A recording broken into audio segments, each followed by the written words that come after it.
The skies darkened long before anyone saw them. At first, people thought it was a storm.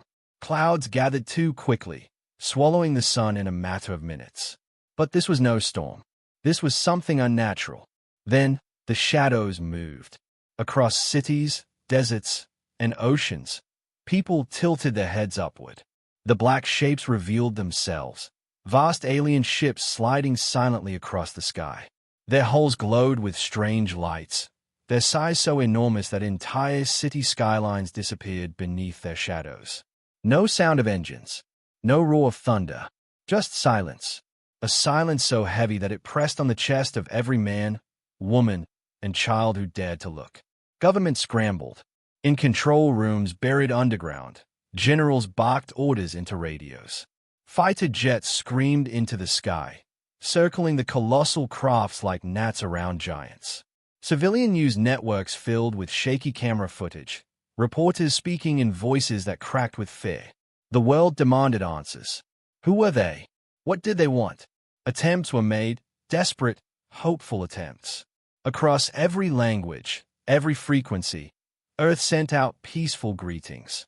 Messages in English, Mandarin, Russian, Arabic, Swahili, broadcast into the void. Some begged for peace.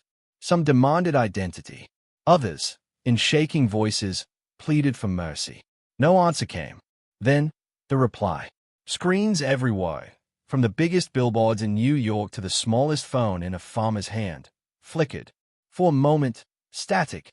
Then, a voice. Deep, cold, mechanical.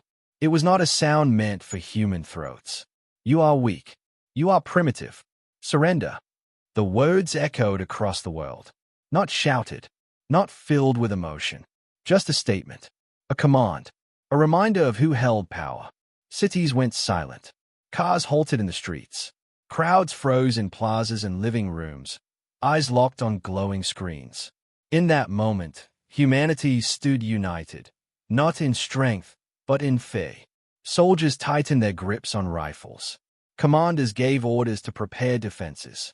Families clutched one another, whispering prayers. Somewhere, a child asked their mother if monsters were real. The answer, this time, was yes. The alien ships remained still, hovering above like gods waiting for mortals to kneel. Their very presence was an insult, a quiet declaration that resistance would be pointless. But humans are stubborn, always have been. Around the world, militaries scrambled to prepare. Tanks rolled into city streets. Anti-air missiles were readied on rooftops. Submarines slipped quietly into the deep.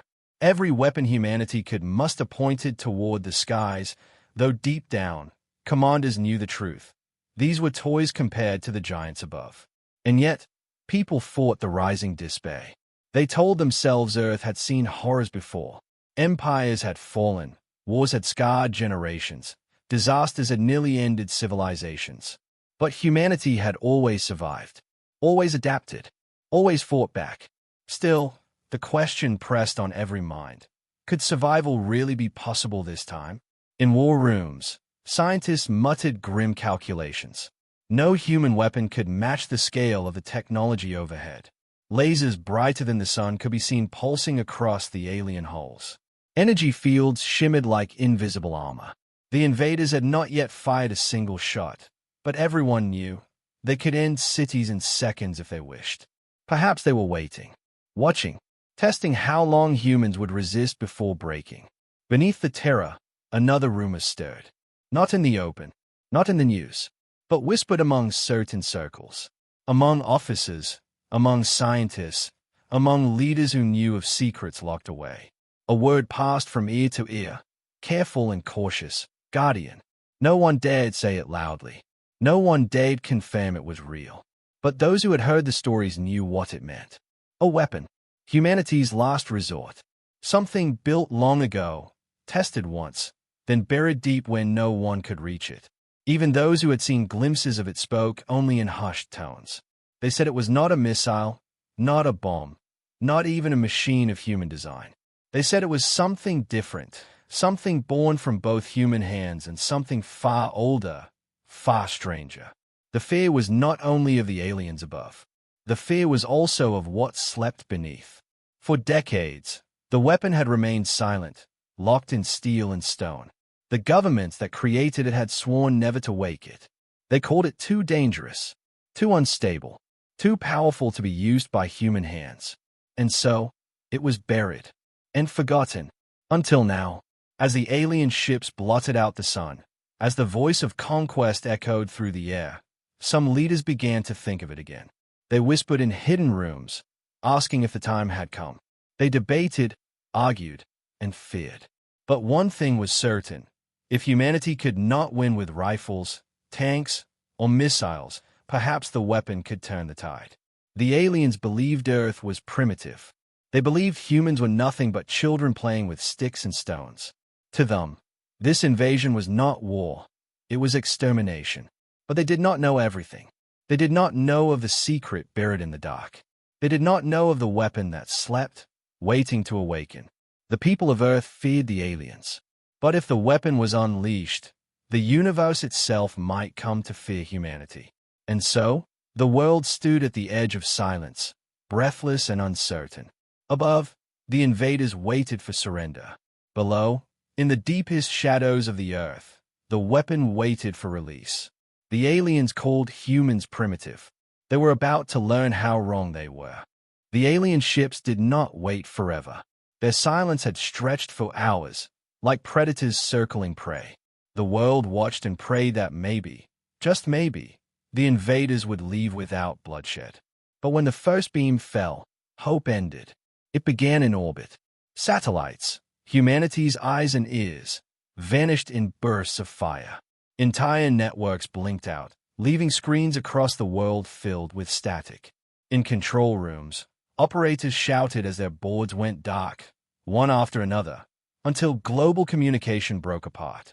Humanity had been blinded. Then came the strike on Earth itself. A single alien vessel tilted, its underbelly glowing with terrible energy. The light built like a newborn star, then fired downward in a beam that split the clouds and carved across the land. The city below never had a chance. Glass shattered in towers. Concrete melted. Vehicles burst into flames. In seconds, a thriving metropolis was nothing but a burning scar on the Earth's surface. Millions gone, just like that. The world gasped. On live feeds, people screamed as they watched the impossible unfold. Soldiers rushed to defend survivors, but their bullets and missiles were like pebbles against mountains. Human jets soared bravely into the sky, launching volleys of rockets at the alien craft. The explosions flashed against the ship's shimmering barrier, harmless as sparks on steel.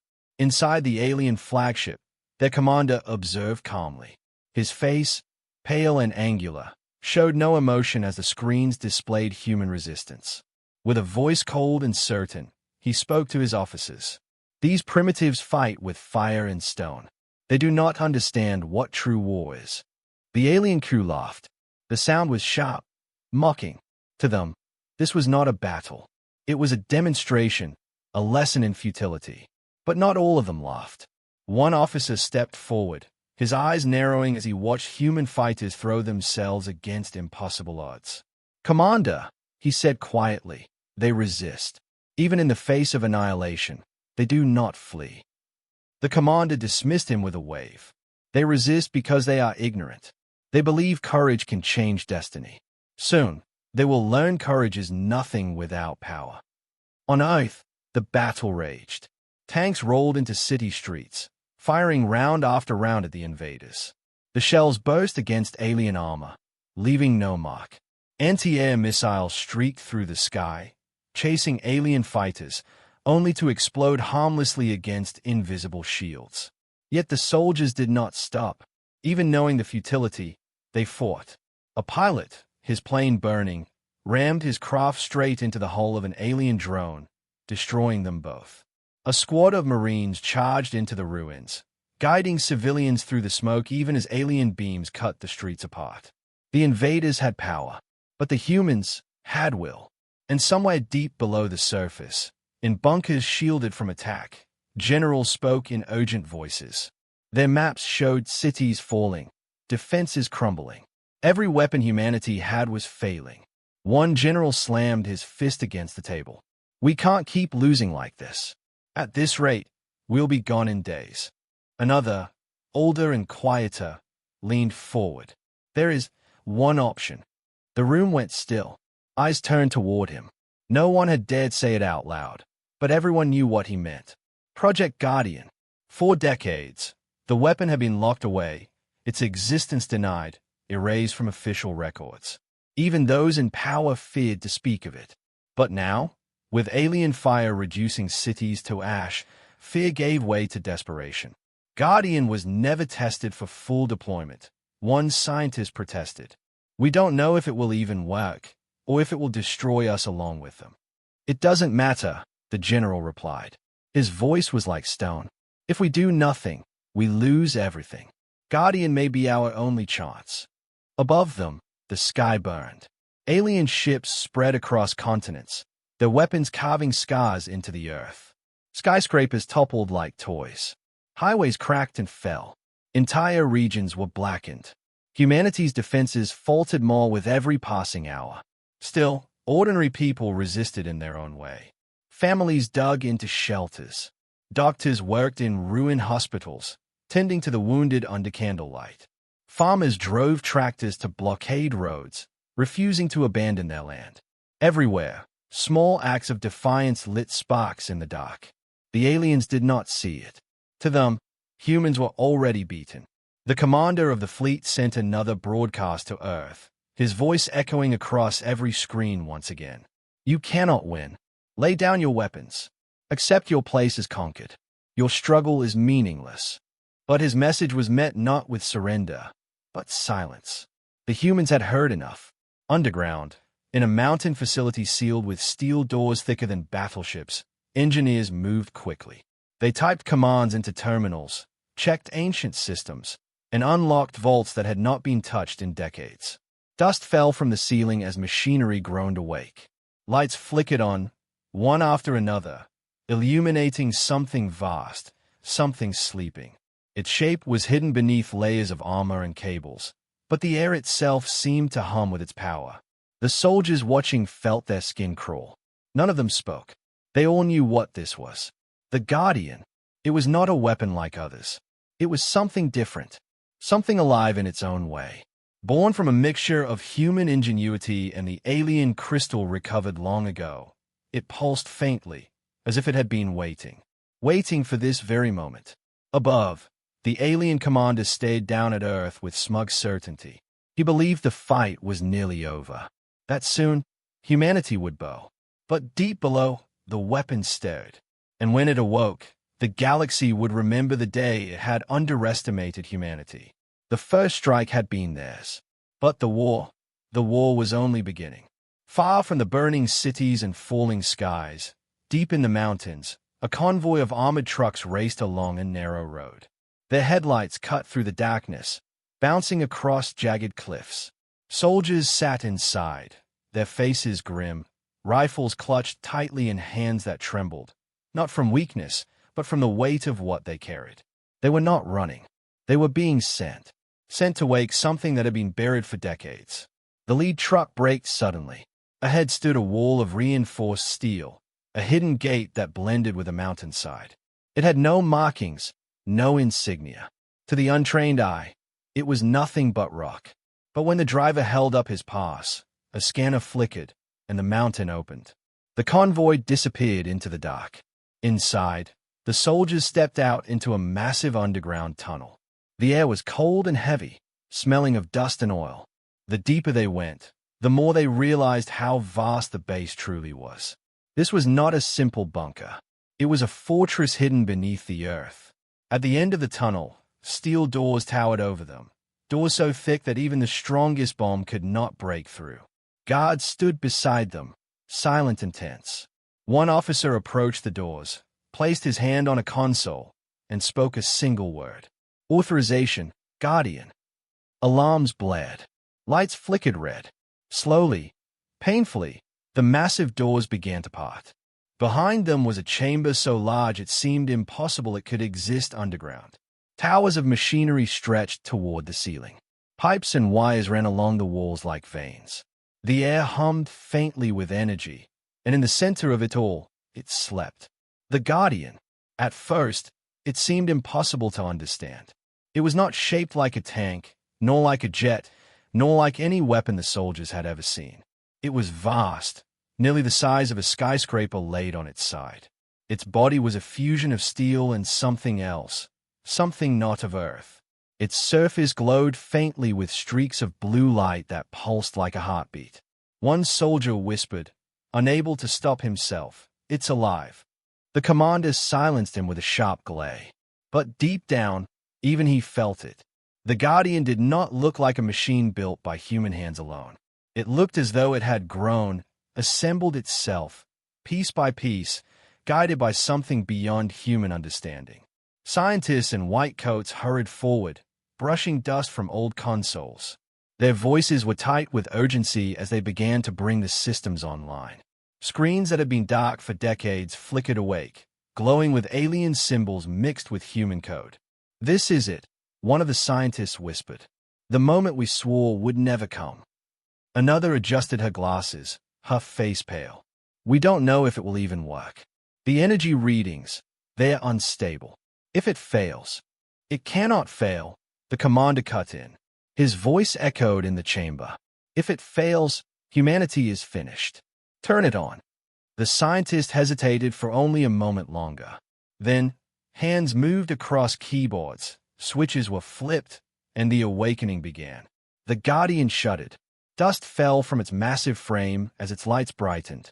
The pulsing glow grew stronger, faster. The ground trembled beneath their feet as the hum of energy rose into a roar. Above the base, in the alien flagship, sensors lit up. Officers turned to their commander in alarm. Unidentified energy surge detected. "It's massive." The commander frowned. "From where?" "Earth's surface, sir. Deep beneath the mountains." The commander's eyes narrowed.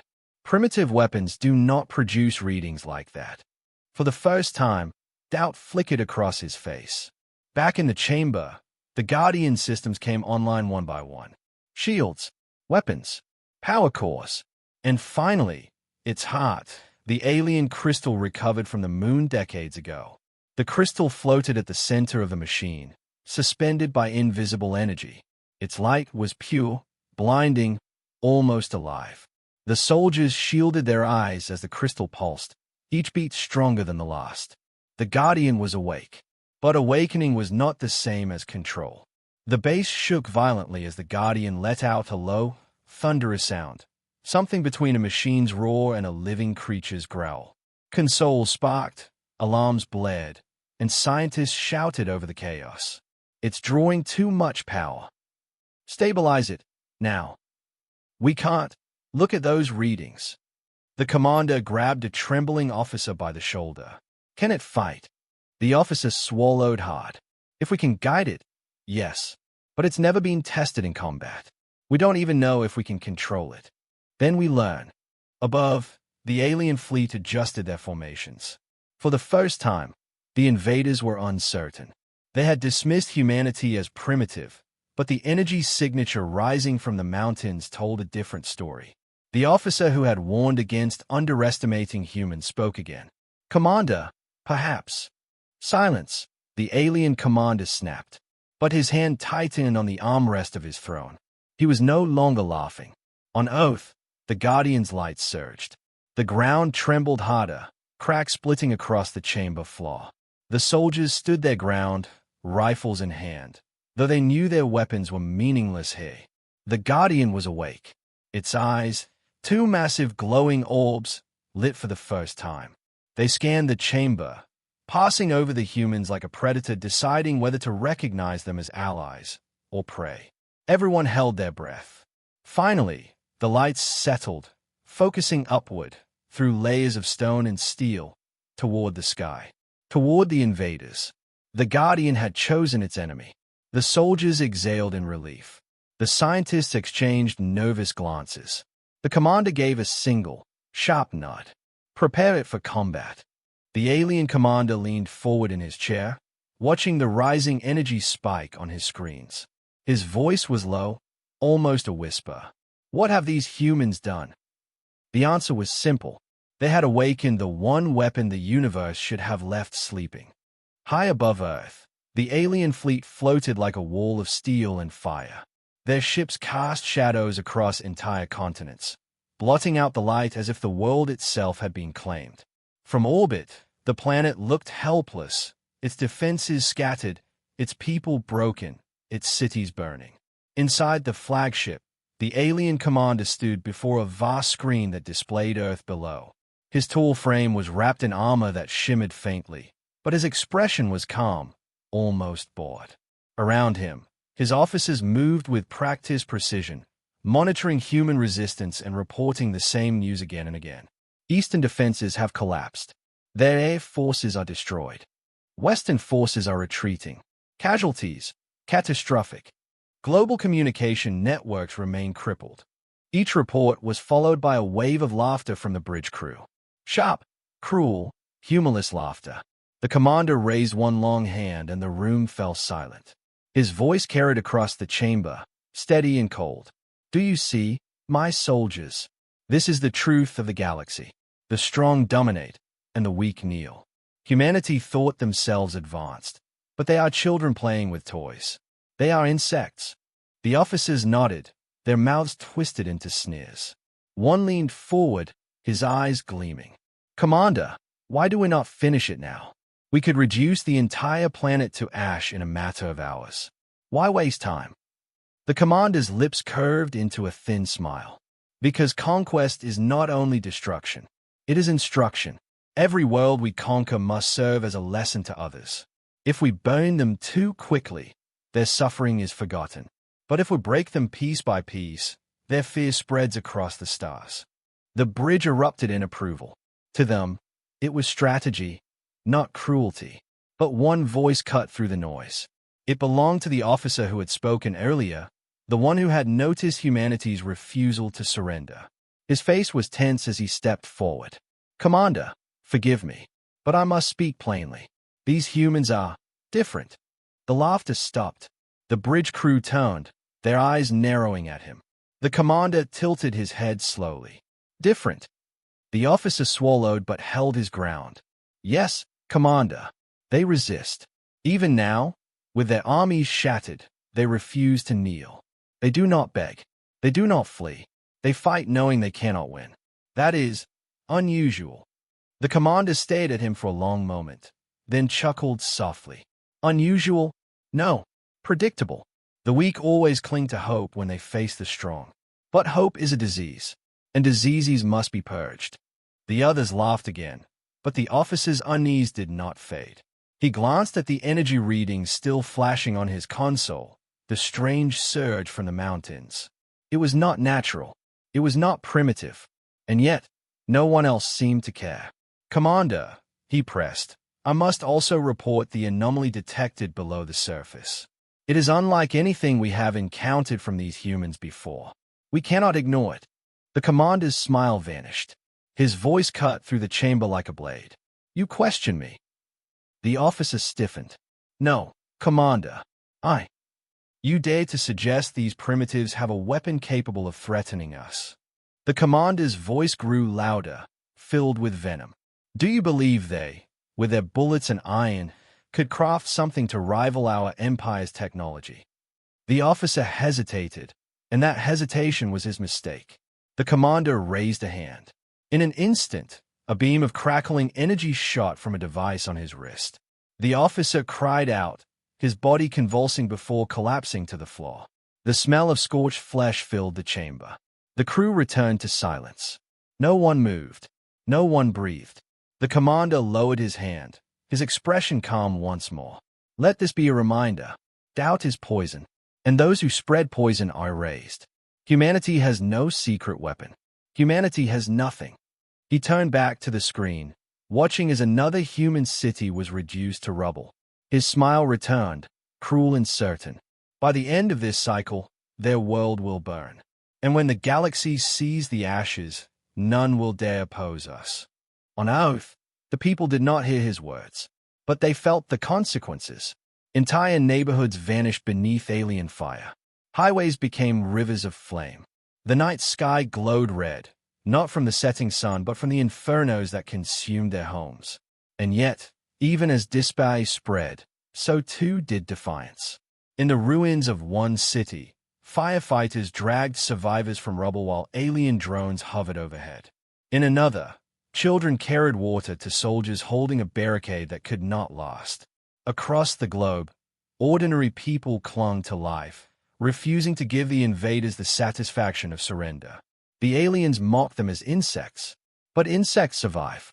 Insects adapt. Insects endure when larger beasts perish. Deep underground, the Guardian pulsed brighter, its system stabilizing as scientists worked feverishly around it. Its massive eyes glowed with rising power, watching the world above as if it understood. The commander might have dismissed it, but the Guardian was real, and soon, the aliens would learn the price of arrogance. For arrogance blinds the conqueror. It makes them laugh when they should fear. It makes them strike when they should retreat. And in their arrogance, the aliens had already made their first mistake. They had awakened humanity's greatest secret.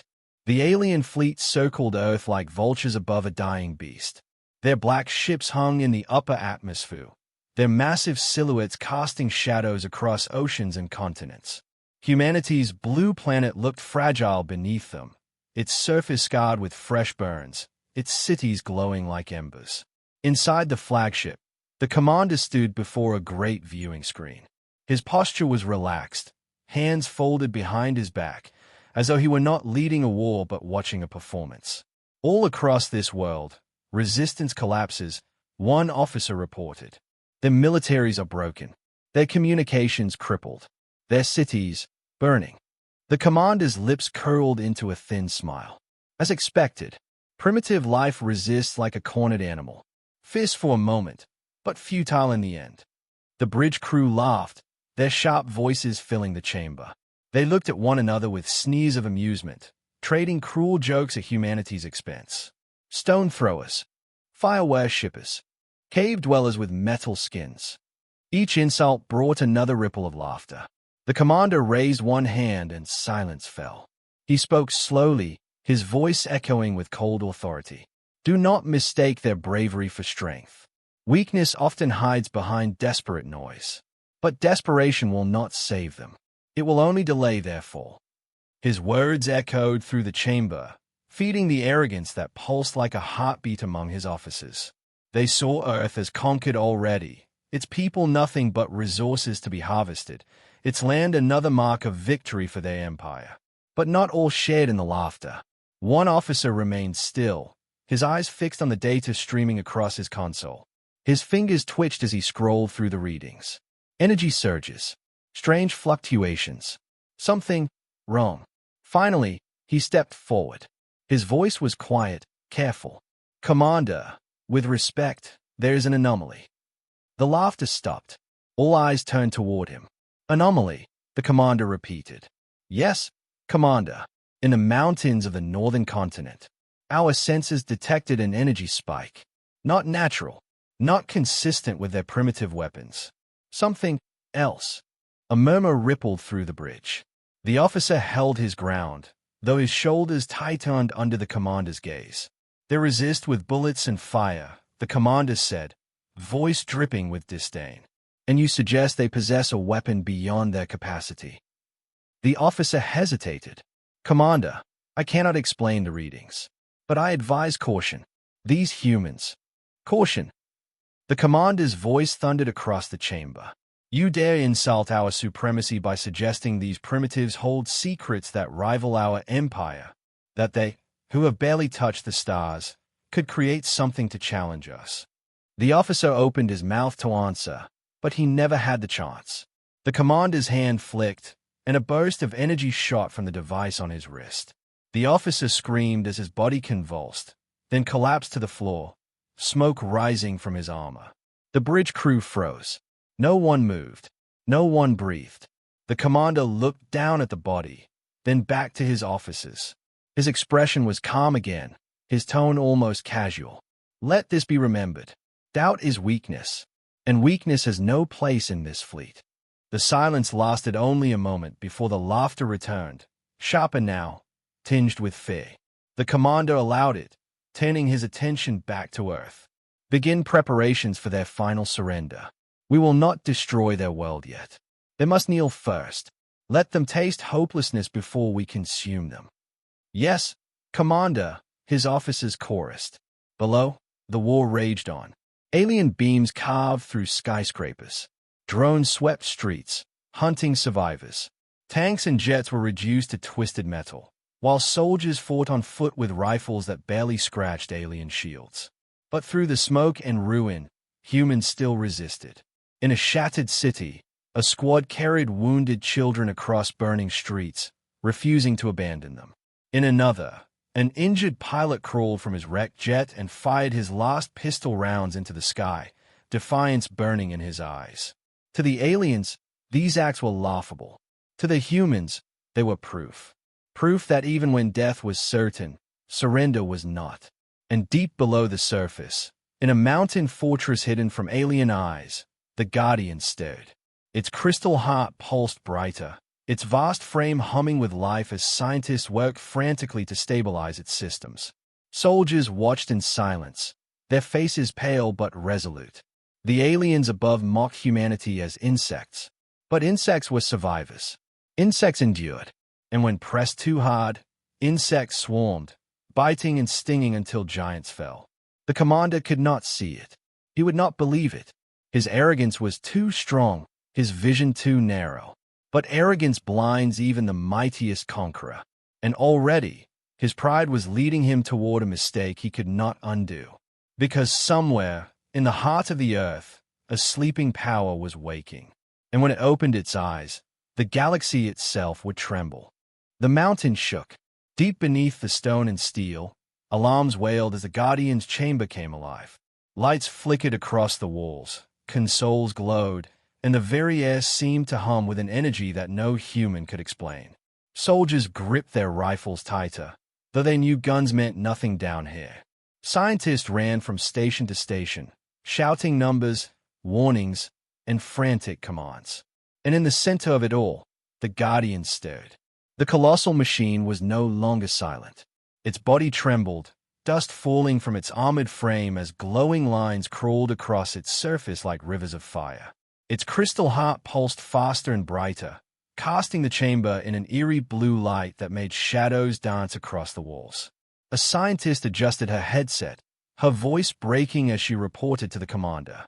Energy output rising, uncontrollable levels. It's waking up faster than projected. Stabilize it, the commander barked. His eyes never left the towering machine. Do whatever you must, but keep it under control. We don't control it, sir, another scientist shouted, panic clear in his tone. We only woke it. The Guardian chooses for itself. The commander's jaw tightened. He didn't like those words. Machines were meant to be commanded, not to decide. But even as he thought it, the Guardian lifted its head. For the first time in decades, its glowing eyes opened. Two vast orbs of blinding light scanned the chamber, washing over the humans like searchlights. Soldiers stiffened, some taking involuntary steps back. A few whispered prayers under their breath. But the Guardian did not attack. Its gaze passed over them, lingering only a moment before rising, staring upward, through tons of rock, through layers of steel, toward the sky above. It knew where its enemy was. The scientists watched in awe as readings spiked higher than anything their instruments could track. It's drawing energy from the crystal, one whispered. So much energy. This shouldn't even be possible. The commander finally spoke, his voice low but steady. Prepare it for deployment. The aliens are about to see what primitive means. Above the Earth, the alien fleet was restless. On the flagship's bridge, officers stayed at their consoles, alarmed. The energy readings from the mountains grew stronger by the second. What had begun as a faint anomaly was now undeniable, a storm building beneath the surface. Commander, one officer stammered, the surge is increasing. If it continues, it could rival our own reactors. The alien commander narrowed his eyes. For the first time since the invasion began, doubt crept into his voice. Impossible. These humans lack the knowledge, the resources. They cannot create such power. But the readings. Enough. The commander snapped. His arrogance clung to him like armor, refusing to let fear break through. Even if they possess some hidden weapon, it will not save them. Nothing they can build will stand against us. He turned back to the screen, watching as human resistance crumbled city by city. Yet, deep down, unease gnawed at him. The energy growing below the surface was not natural. It was not primitive, and it was rising still. In the chamber, the Guardian rose to its full height. The ground quaked as its massive limbs shifted, tearing free from the cables and supports that had held it dormant for decades. The sound was like thunder underground, metal grinding, stone cracking, machines awakening. Soldiers shielded their faces as bursts of light exploded across the Guardian's body. The scientists shouted over the roar of power, their voices lost in the chaos. But one thing was clear. The Guardian was no longer asleep. It was alive. The commander stood at the front of the chamber, his eyes locked on the glowing Titan. For the first time since the invasion began, he felt something he had not allowed himself to feel. Hope. The Guardian's eyes blazed brighter.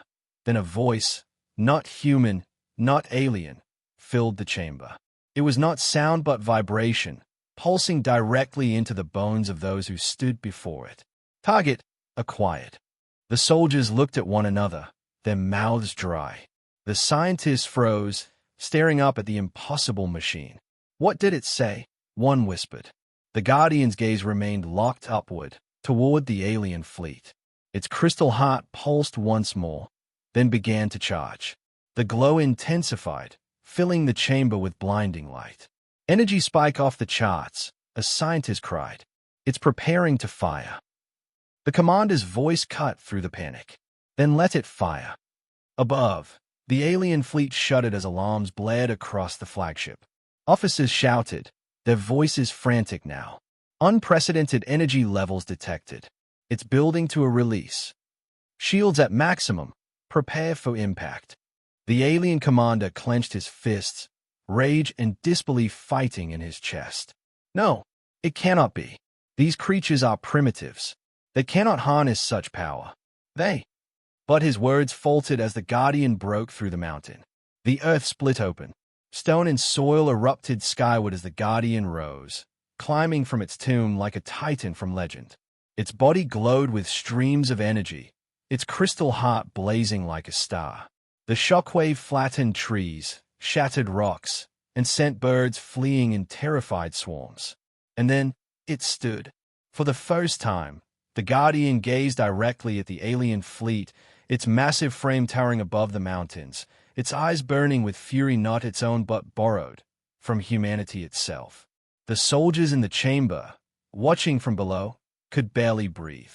The commander whispered the only words he could find. It's beautiful. The Guardian raised its arm, and energy surged into its weapon. The light was so bright it turned night into day, the hum so loud it silenced the world. The aliens finally realized the truth. Humanity was not primitive. Humanity was dangerous, and the Guardian was about to prove it.